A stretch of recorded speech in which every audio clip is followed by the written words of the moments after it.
अब मैं आपको बताऊंगा कि एसईओ में हमें और क्या क्या करना पड़ता है। ठीक है, एसईओ में मतलब मेजर एलिमेंट्स क्या है जिनके अंदर हमें डील करना है। जैसे कि एसईओ में मेजर हम 3 टॉपिक्स को लेके चलते हैं, जो कि अपने आप में आप कहोगे एक तरह से बाइबल है, गीता है, कुछ भी कह लो। ये कभी खत्म ना होने वाले टॉपिक्स है, क्योंकि अपडेट्स एल्गोरिदम गूगल के पर डे आते रहते हैं। अभी ये गूगल का लेटेस्ट एल्गोरिदम आया हेल्पिंग कंटेंट, गूगल की अपडेट है सर्च कंसोल की, वहां पे है वीडियो इंडेक्सिंग नाम से। तो बहुत सारी अपडेट्स आती रहती है, आपको अपडेट रहना पड़ता है, लेकिन बेसिक एसईओ के फंडे जो है वही रहेंगे। ठीक है, मैं आपको जो बता रहा था अब आप उस पर डिस्कस करते हैं एसईओ के मेजर टॉपिक्स क्या है। ठीक है, एसईओ में हम मेजरली 3 टॉपिक्स को देखते हैं, जो कि एसईओ को डिवाइड कर रखा है, ऑन पेज, ऑफ पेज और टेक्निकल एसईओ। ठीक है, पहले ऑन पेज और ऑफ पेज भी ही होता था, टेक्निकल एसईओ नहीं बोलते थे। अब टेक्निकल एसईओ भी आ चुका है। ठीक है, ये भी रोल में है। पहले ऑन पेज के अंदर ही लोग टेक्निकल एसईओ को बोलते थे, बट आज एक टेक्निकल एसईओ अलग से कैटेगरी है। ठीक है, ऑन पेज क्या है? ऑन पेज के अंदर किन किन टॉपिक्स को कवर करते हैं? Content, keywords, HTML tags, internal linking, image optimisation, meta data, URL. मतलब कि ऑन पेज क्या है? आपके वेबसाइट पर हर वो एक्टिविटी जिसके थ्रू आप सर्च इंजन को इशारा दोगे, आप सर्च इंजन को बताओगे कि मेरी वेबसाइट किस टॉपिक के ऊपर है, उसे सर्च इंजन ऑप्टिमाइजेशन कहेंगे। जैसे कि मैं सर्च करता हूं best hospital near, best hospitals in Delhi. ठीक है, मैं best hospital in Delhi search करता हूं, मेरे सामने कुछ रिजल्ट आएंगे। इसके बाद मेरे सामने जैसे कोई वेबसाइट आ रही है, ये रही मेरे सामने वेबसाइट। इस वेबसाइट, आपने क्या ये सोचा कि क्या यही वेबसाइट गूगल के टॉप पेज पे क्यों आ रही है? नहीं सोचा होगा। गूगल के टॉप पेज पे आने के लिए क्या किया होगा? इस वेबसाइट ने कहीं ना कहीं आपको ये चीज गूगल के नजरिए से सोचो, best hospital in Delhi, Google इस कीवर्ड पे ये वाली वेबसाइट को रैंकिंग क्यों दे रहा है? क्योंकि इस वेबसाइट ने अपने इंडिकेशंस दिए होंगे, इस वेबसाइट ने कंटेंट में मेंशन किया होगा इस कीवर्ड के अकॉर्डिंग। तो उस तरफ से ये वेबसाइट टॉप पे आ रही होगी, ये चीज समझो। जैसे list of top 10 best hospital in Delhi, ये अपने टाइटल में बार बार बता रहा है। ये देखो डिस्क्रिप्शन में, ये देखो बेस्ट हॉस्पिटल इन दिल्ली। जरूरत तो नहीं है ना, सिंपल ये लिख देता हॉस्पिटल, लेकिन इसने क्या किया? बेस्ट हॉस्पिटल इन दिल्ली, क्योंकि इस पे लोग सर्चेस करते हैं। ठीक है, इसके बाद ये देखो हर जगह इसने हॉस्पिटल्स का जिक्र कर रहा होगा, ये चीज आप देखोगे। आप जैसे इसमें बेस्ट हॉस्पिटल इन दिल्ली, आप अगर इसको ही सर्च करोगे, कंट्रोल F करके कंट्रोल V करोगे, अभी कॉपी नहीं हुआ, एक बार मैं दोबारा कॉपी कर लेता हूं इसे। ये देखो यहाँ पे 2 बार मेंशन किया, करने को एक बार ही कर देता है। यहाँ और रिजल्ट देख लेते हैं, best hospital in Delhi NCR.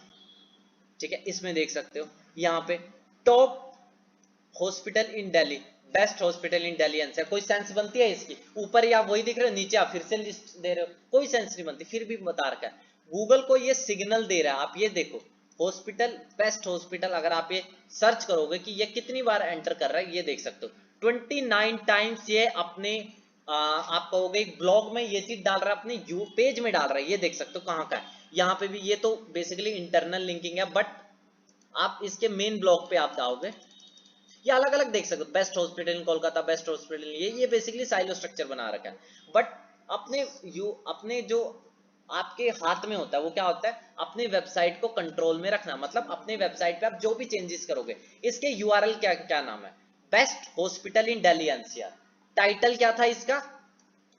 Best hospital in Delhi NCR. और यहाँ पे जो गूगल पे दिख रहा है वो क्या है? Best hospital in Delhi NCR. Google पे जो डिस्क्रिप्शन में भी ये देख सकते हो। ठीक है, एक चीज मैं और बता देता हूँ, जो गूगल के डिस्क्रिप्शन में ये चीज बोल्ड हो रही है, इसे बोलते हैं मेटा डिस्क्रिप्शन। जो बोल्ड हो रही है इसका मतलब होता है ये चीज आपने गूगल पे सर्च किया, हॉस्पिटल मैंने सर्च किया तो हॉस्पिटल, ये चीज बोल्ड हो गया। ठीक है, बोल्ड हो गया, हॉस्पिटल हो गया, दिल्ली हो गया, क्योंकि ये चीज मेरे क्वेरी में आती है। ठीक है, ये चीज है, आप ये देख सकते हो, मतलब कि गूगल के सर्च पे आ रहा है।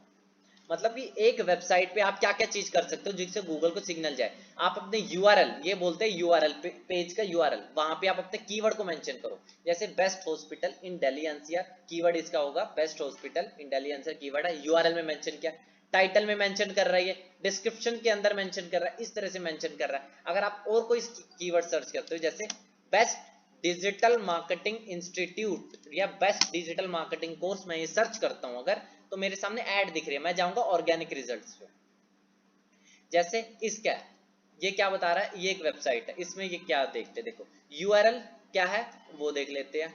यूआरएल तो इसका अलग आ रहा है, मे बी इसने ट्रैकिंग सेट की होगी, ठीक है। मैं इसको इग्नोर करता हूँ, कोई दूसरे पे जाता हूँ जहाँ पे ट्रैकिंग ना सेट हो, ताकि एक यूआरएल फॉर्मेट सिंपल सा है। जैसे कि डिजिटल स्कॉलर में भी बहुत लोग जानते होंगे डिजिटल स्कॉलर को, तो यहाँ पे डिजिटल स्कॉलर इसका क्या है, 10 best digital marketing courses in Delhi with job placement, ठीक है। ये देखो डिजिटल मार्केटिंग, मैंने सर्च किया डिजिटल मार्केटिंग कोर्स, इसने सबसे पहले बेस्ट डिजिटल मार्केटिंग कोर्स इसके है गूगल के डिस्क्रिप्ट एक टाइटल में, इसे बोलते हैं मेटा टाइटल, जो कि गूगल पे दिखता है। डिस्क्रिप्शन में बेस्ट डिजिटल मार्केटिंग कोर्स, जो कि मेटा डिस्क्रिप्शन या गूगल पे जो आए उसे बोलते हैं।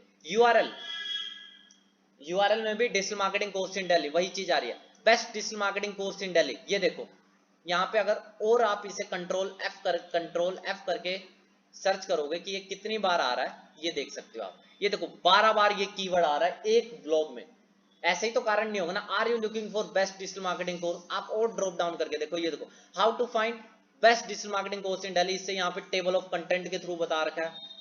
और नीचे जाओगे, ये देखो select the best digital marketing course in Delhi, कुछ और भी तो डाल सकता था, इसे यहाँ पे बार बार इतने एक बार जब डाल दे यूजर समझ जाएगा, उसे सीधा लिस्ट ही दे देना। ये देखो फिर से how to find best digital marketing course, और आप नीचे जाओगे best digital marketing course in Delhi, वही कीवर्ड को बार बार जा रहा है।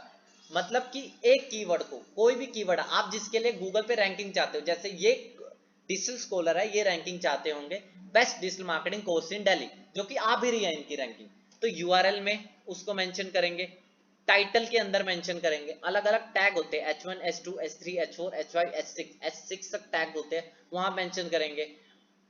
मतलब अपने ब्लॉग पेज में अलग अलग बार मेंशन करेंगे, बोल्ड करेंगे, हाईलाइट करेंगे। तो मतलब जो कि आपके हाथ में होता है, पेज को आपके हाथ में होता है, जो जो कंट्रोल आपके हाथ में होते हैं, आपके पास क्या होगा, अपनी वेबसाइट को कंट्रोल में रखोगे ना।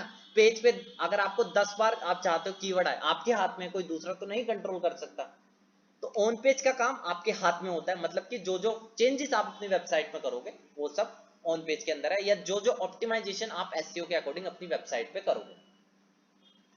तो ये आपका हो गया ऑन पेज। इसके अलावा ऑफ पेज एसईओ क्या होता है, ऑफ पेज में मेजरली हम लोग बैक लिंकिंग पे आते हैं। बैक लिंकिंग जो कि मेजर कंसेप्ट है ऑफ पेज का, ऑफ पेज ही बैकलिंक है, बस ये समझ लो। बैकलिंक ही ऑफ पेज है और ऑफ पेज ही बैकलिंक है, सिंपल सी बात है। अब आपने वेबसाइट पे मेंशन तो कर दिया अलग अलग कीवर्ड्स मेंशन, जैसे इसने मेंशन किया best digital marketing course in Delhi, अलग अलग डिस्क्रिप्शन में मेंशन कर दिया, पेज में मेंशन कर दिया 10 बार, हेडिंग में मेंशन कर दिया, हर जगह कर दिया, यूआरएल भी वैसा कर दिया। क्या गूगल इंस्टेंटली उसे रैंकिंग दे दिया? आप गूगल के नजरिए से सोचो, आप एक नया बंदा है, फ्रॉड बंदा ये चीज करके अपनी वेबसाइट को क्या गूगल के टॉप पेज पे ले आएगा? क्या गूगल ऐसे बंदे को टॉप पेज पे लाना चाहेगा? नहीं चाहेगा। तो कैसे करेगा गूगल? वेरीफाई कैसे करेगा? ये चीज सही है, गूगल अलग अलग रेफरेंसेस से ये चीज कलेक्ट करेगा। जैसे आपने देखा होगा अलग अलग वेबसाइट, आप कोई वेबसाइट पे गए abc.com पे आप देख रहे हो, abc.com एक वेबसाइट है जिसपे आप विजिट करते हो, लेकिन आपको वहां पे एक लिंक मिलता है, लिंक मिलेगा व्यू मोर का, या लिखोगे या जो भी आप सर्च कर रहे होंगे उसके अकॉर्डिंग, वहां पे दूसरी वेबसाइट का लिंक आपने देखा होगा। जैसे abc.com वेबसाइट पे आपको मिल गया ab3.com का लिंक, तो ये क्या है? गूगल के लिए सिग्नल है कि abc.com रेफर कर रहा है 123.com को।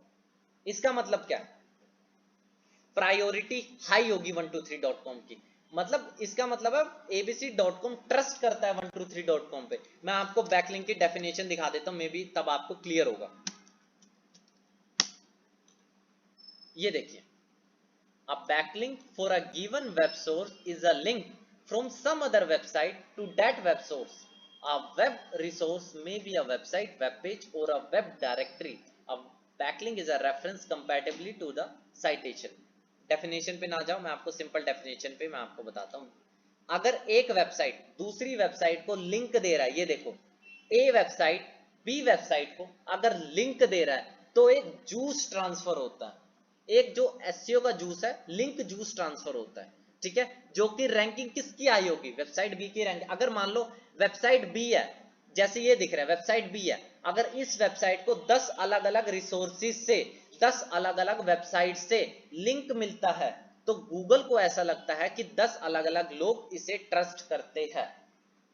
तो इसका मतलब है वेबसाइट बी की रैंकिंग ऑटोमेटिकली हाई हो जाएगी, वेबसाइट बी पे गूगल को ट्रस्ट होने लग जाएगा, अगर अलग अलग वेबसाइट से वेबसाइट बी को लिंक मिल रहा है। मतलब कि सबसे पहला हमारा ऑन पेज, अपने वेबसाइट पे प्रॉपर कीवर्ड्स को मेंशन करना। दूसरा है ऑफ पेज, अलग अलग वेबसाइट से अपनी वेबसाइट के लिए लिंक बटोरना। ये स्टेप है, ये इतना आसान भी नहीं होता है जितनी आसानी से मैंने आपको बता दिया। इसके लिए बहुत मेहनत लगती है, क्योंकि जो बड़ी बड़ी रिसर्च निकल रही है उसके हिसाब से गूगल ऑन पेज को प्रायोरिटी कितने परसेंट देता है? गूगल 35% ऑन पेज को प्रायोरिटी देता है और ऑफ पेज को 65% तक प्रायोरिटी देता है। टेक्निकल एसईओ का मैंने आज तक कोई नहीं देखा, बट उसकी भी प्रायोरिटी होगी है। मेजरली ये चीज है, ऑफ पेज का इतना बड़ा रेफरेंस है। क्योंकि एक चीज समझो, आप एक नॉर्मल यूजर हो, आप एक नॉर्मल कस्टमर, एक दुकान वाले के पास समझो, अगर आपको ये कहा जाए कि अगर आप किससे पूछते हो कि यार नाई सबसे बढ़िया कौन है, हेयर कटर, मुझे बाल काटने हैं, मुझे एक बढ़िया नाई के पास जाना है, ठीक है, एक बंदा कहेगा कि ये वाला बंदा है, दूसरा कहेगा, दूसरा भी बोलेगा ये वाला बंदा है, तीसरा बोलेगा ये बंदा है, तो आपको ट्रस्ट बढ़ने लग जाएगा एक बंदे पे, ठीक है। तो उसी तरह से गूगल है, अगर 10 अलग अलग वेबसाइट एक वेबसाइट को लिंक ट्रांसफर कर रही है तो गूगल को ट्रस्ट होने लग जाता है, ठीक है। तो बैकलिंक का कंसेप्ट ये है, नई वेबसाइट के लिए आपको बैकलिंक बनाओगे तभी जाके वेबसाइट रैंक होगी। सबसे पहले कीवर्ड्स को ऑन पेज अच्छी तरह से करोगे, उसके बाद लिंक बटोरने का काम आप लोग करोगे, ठीक है। ये चीज रेगुलर होगी, वेबसाइट एक बार बन जाएगी लेकिन लिंक बटोरने का काम आपको रेगुलर करना पड़ेगा, ठीक है। इसके बाद थर्ड कंसेप्ट है टेक्निकल एसईओ का। टेक्निकल एसईओ क्या है आपको मैं ये चीज बता देता हूँ। टेक्निकल एसईओ है, अब एक चीज बताओ, ऑन पेज कर दिया आपने, वेबसाइट में कीवर्ड्स को मेंशन कर दिया, ऑफ पेज कर दिया, ऑफ पेज में क्या कर दिया आपने, सब कुछ गाइडलाइंस को फॉलो कर दिया, बैकलिंक्स बना लिया अलग अलग रिसोर्स से, 10 अलग अलग वेबसाइट से, 100 अलग अलग, हजार वेबसाइट से आपने लिंक बटोर लिया अपनी वेबसाइट के लिए, ठीक है। इसके साथ साथ जो थर्ड इंपॉर्टेंट फैक्टर है वो है टेक्निकल एसईओ। आपके वेबसाइट की स्पीड कितनी है, आपके मान लो वेबसाइट एक लोड होने में 10 सेकंड लगा रही है, गूगल कभी रैंकिंग नहीं देगा उसे।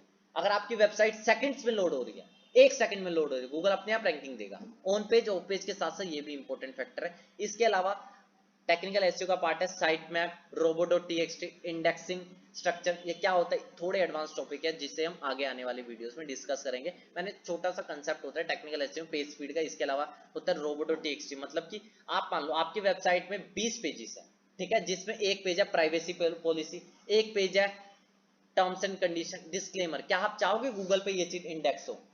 या आप मान लो वर्डप्रेस की वेबसाइट है, ठीक है, मान लो कोई वर्डप्रेस की वेबसाइट है, क्या आप चाहोगे उसमें WP एडमिन गूगल पे रैंक करे? नहीं चाहोगे। तो उसके लिए हम लोग कुछ URLs को हम चाहेंगे गूगल ना समझे, गूगल इंडेक्स ना करे, ठीक है। इंडेक्सिंग और क्रोलिंग क्या होती है मैं आपको बताऊंगा क्या होती है, ठीक है। आप इन सबको देख सकते हो ताकि आपको इंडेक्सिंग क्रोलिंग के कंसेप्ट को समझ सके, ठीक है।